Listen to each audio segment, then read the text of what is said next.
In September of 1951, Adolphus Eller watched his daughters step into adulthood together. Bobby and Betty, identical twins in every visible and invisible way, had just moved into a boarding house in Winston-Salem to work at a cigarette factory. They dressed the same, spoke the same, and even seemed to fall ill at the same time, as if their bodies followed a shared blueprint. Their bond went beyond closeness. It was devotion. When one needed glasses, the other demanded them too. When one chose a path, the other followed without question. Independence was never the goal, symmetry was. To Adolphus, the move felt bittersweet. His daughters were leaving home, but not each other. And that comforted him. Whatever waited for them in the world, they would face it side by side. At least, that's what he believed. 2 years later, Adolphus heard a knock at the door and smiled, already expecting to see both of his daughters standing there together. But when he opened it, only Bobby stood on the porch. Betty was gone. Bobby looked different, thin, distant, hollowed out in a way that immediately alarmed him. She quietly explained that she had quit her job at the factory and come home for good. Betty, she said, was staying behind. No argument. No anger. Just a fact. For the first time in their lives, the twins had made different choices. Bobby moved back into her childhood bedroom and almost immediately vanished into it. Days turned into weeks, weeks into months. She stopped seeing friends, stopped looking for work, stopped participating in life at all. The once social, energetic young woman became a silent presence behind a closed door. Yet on weekends, when Betty visited, Bobby came back to life, laughing, talking, alive again. And when Betty left, Bobby disappeared once more. As months passed, the pattern became impossible to ignore. Bobby did not exist as a whole person on her own. She functioned only in Betty's presence, like a machine that powered down the moment its source was removed. During the week, Bobby barely left her room. She spoke little, ate less, and showed no interest in rebuilding her life. Adolphus and his wife tried everything: gentle conversations, encouragement, patience, but nothing reached her. It was as if Bobby was waiting.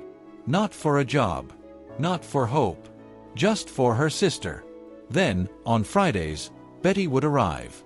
The change was immediate. Bobby smiled. She talked. She laughed. The sisters moved together effortlessly, finishing each other's sentences, sharing glances no one else understood.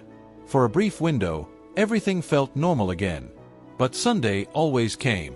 When Betty returned to the factory, Bobby retreated back into silence. Each separation seemed to hollow her out a little more, as though part of her left with Betty every single time.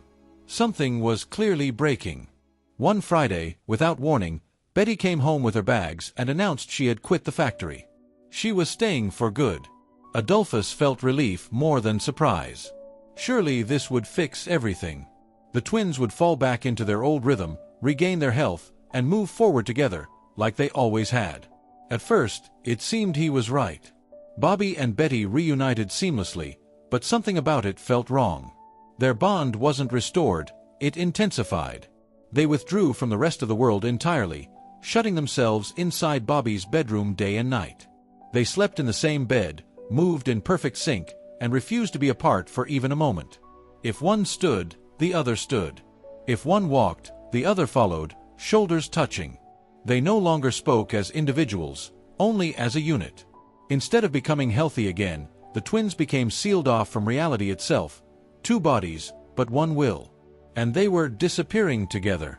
The bedroom became their entire world. Bobby and Betty rarely opened the door, and when they did, they appeared together, faces side by side, voices perfectly synchronized. When Adolphus called them down for meals, they answered in unison, "We're not hungry," before closing the door again. At first, it seemed harmless. Then days passed. Then weeks. The twins began to waste away. Their frames grew fragile, their skin pale, their movements slow and deliberate.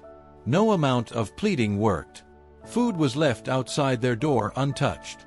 Logic, love, even desperation failed to reach them. They also grew fearful of anyone who wasn't each other. Their parents' presence made them uneasy, as if outsiders threatened something fragile and sacred. What once looked like closeness now felt like captivity. Adolphus realized he wasn't watching two daughters refuse to eat.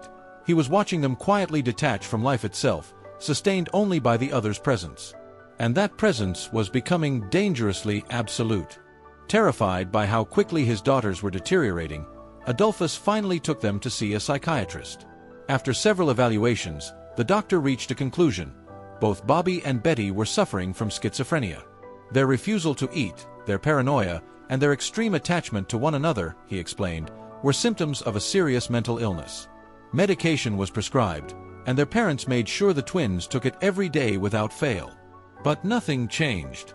If anything, the girls withdrew even further. They spent nearly every moment locked away together, growing thinner and more fragile. They flinched around anyone who wasn't their sister, even their own parents. The outside world had become something to fear. Eventually, doctors decided the twins needed constant supervision. In 1961, Bobby and Betty were involuntarily committed to a psychiatric hospital. There, under strict care, they began to eat again. They gained weight. They stabilized. But only because they were still together. On April 11, 1962, Bobby and Betty were admitted to the hospital once again. This time, nothing was explained to them. Without warning, the staff separated the twins and placed them in opposite ends of the building, in different wards, behind locked doors. The reaction was immediate and violent. Both women screamed, begged, and pounded on the doors, demanding to be reunited. Nurses described the panic as uncontrollable, unlike anything they had seen before. The twins weren't just distressed, they were unraveling. Doctors insisted the separation was necessary. If the twins could survive apart, they believed recovery might finally be possible. But as the night stretched on, something felt wrong. Shortly before 1 a.m., the chaos stopped. The hospital grew unnaturally quiet. At 12:55 a.m., a nurse checking on Bobby made a horrifying discovery. Bobby lay motionless in her bed. She was dead. And somewhere else in the hospital, Betty was still alone. At 1 a.m., just 5 minutes after Bobby was found dead, a doctor entered Betty's room on the opposite end of the hospital. She lay on her bed, motionless, in the exact same position as her sister. Betty was dead. There were no signs of violence. No struggle. No poison. No medical explanation. Multiple autopsies revealed nothing. No illness, no failure, no cause. Their deaths were officially listed as ill-defined and unknown. One doctor offered a theory no one could prove and no one could dismiss. The twins were so completely bonded that separation destroyed them. Deprived of each other, they simply shut down, mind, body, and spirit. Then came the final detail. Both sisters had been found lying at strange angles on their beds. But when investigators imagined the walls removed, the positioning made sense. In death, Bobby and Betty were facing each other. Separated in life. United in whatever came next.